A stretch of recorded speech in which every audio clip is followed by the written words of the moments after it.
Next guys, andito tayo ngayon sa... Ano ba't pangalan to? Anong pangalan nito pare? King D. Ayan, King D. Papapalit tayo ng tint. Kasi yung tint na kasama sa kasa, syempre medyo ano lang yan, yung regular ano lang yan. Regular tint lang yan. So ngayon gagawin nating bluish clear yung ano, yung tint natin.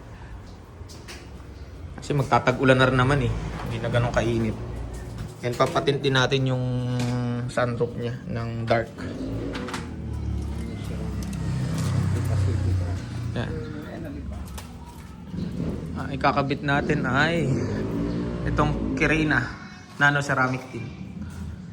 Yan. So, ayan. Kabit natin itong bluish. Yan.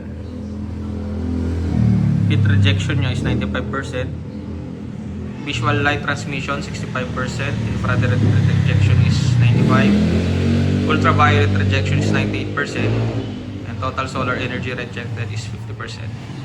So sinearch ko tong brand na to.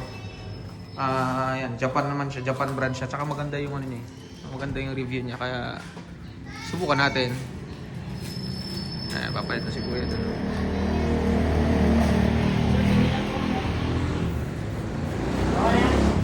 Ayan, dito nakabit na nila yung front tsaka yung side. Yung sa likod na lang. Since yung sa likod naman ito is talagang smoke na yung stock niya, ang magiging clear na lang dito is yung harap. Tapos na yung tint natin. Nakapaglagay na tayo ng bluish tint. So yung likod natin naka-smoke yan. Kahit bluish yung ilagay natin, dark pa rin yung ano niya yan. Ganda oh. Diba? Mas bumagay siya.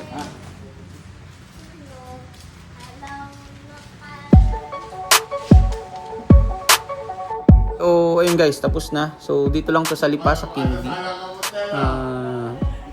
Bluish tint yung inilagay natin. Para sa akin kasi malinis tignan eh, pagka ganyan yung tint. At bagay siya sa color white. So, thank you for watching guys, and please subscribe to my channel.